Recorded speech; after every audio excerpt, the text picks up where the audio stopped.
Today, I would like to share with you why you should create your own line drawings, even when one is provided for you, right here on Artista 365.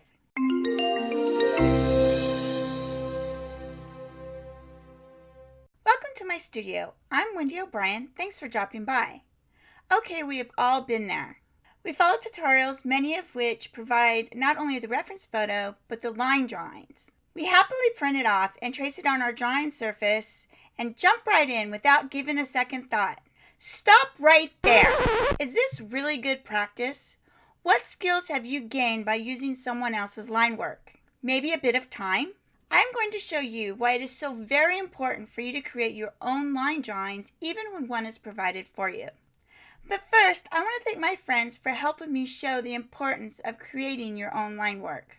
Elise from Elise Wong Creations, Will from Unmask Art, Anne from Art Anne, and Chrissy from Xrissart. When I approached them a few weeks back, not one of them hesitated and was happy to jump right in and give me some help. Please take a few moments to visit their channels and social media and show them some love. The links are below in the description. This would not have been possible without their participation. Now let's get started. I sent them each this photo and asked them to create a line drawing as they would if they were going to complete this piece. When I got the drawings back, I was shocked to see such a wide variation of the same drawing. On the same note, a few took it a step further and completed the piece all together. This was more than I had expected and was so grateful for their commitment to get me not only what I asked for, but a completed piece as well. These will be showcased in another video. For now, let's review the drawings. This line drawing was completed by Will from Unmask Art. His approach is minimalistic.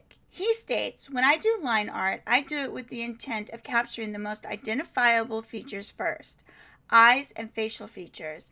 This allows me to create an image that can be recognizable. Usually I will loosen up near the edges of the image as I don't concern myself with accuracy beyond the focal point. This helps center the point of interest. He also states that he renders his line work the same regardless of whether he's working in black and white or color. I map the hard lines and add additional lines for mapping the hard shadows and transitions. This is a great example of a seasoned artist who doesn't get bogged down with all the details of the drawing. But I ask of you, if you receive this line drawing, would it be enough of a roadmap for you to follow? Next up, we have Elise's submission from Elise Wong Creations. Elise puts a bit more detail in her drawing, but does not concern herself with some of the darker transitions that Will put in. She also took some creative liberty and removed the vegetation from the gorilla's mouth. This is a great example of how putting just a little bit more facial information could be helpful. But what about the information on the side of his face? Would you need that information to be successful?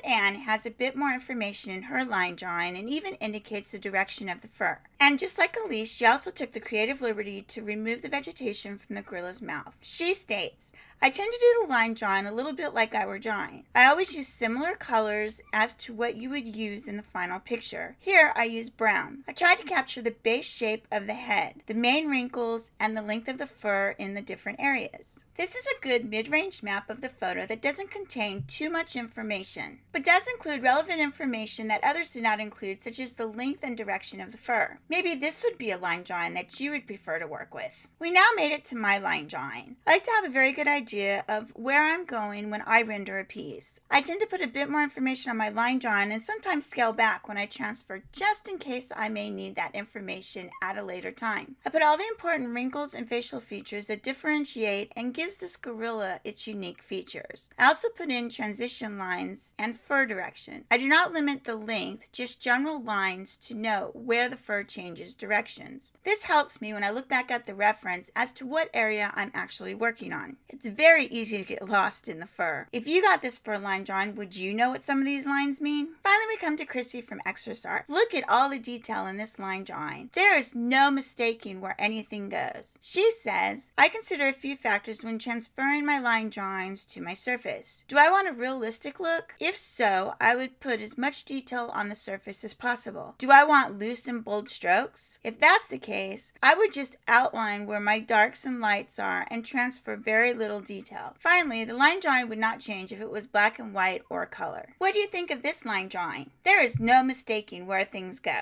and it is a very detailed map of the reference photo. But do you think it's too much? Is less really more? Does it allow you more freedom?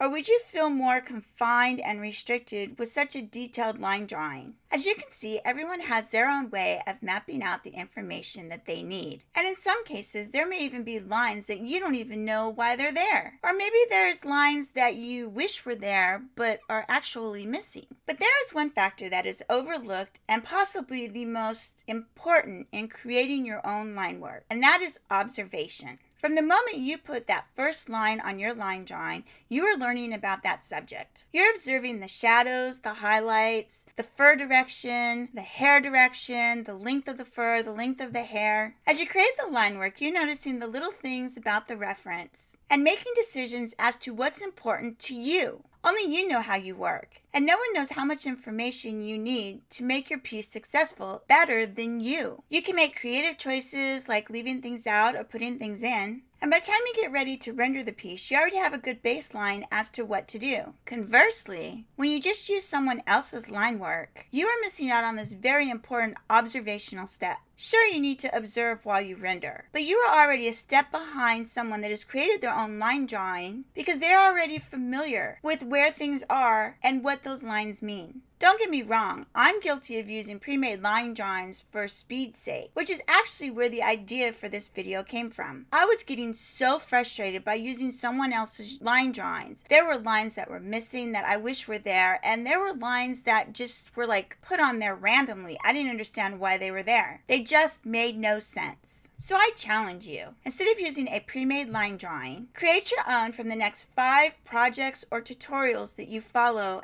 and the line drawings provided for you. I invite you to come back and let me know the results. Has your artwork improved? Are your observational skills stronger? Let me know what making that one small change did for you. If you like this video, give it a big thumbs up. Subscribe and hit the bell notification so you don't miss out on any future videos, tutorials, or live streams. I look forward to hearing from you and your experience. Until next time, keep on arting. Bye!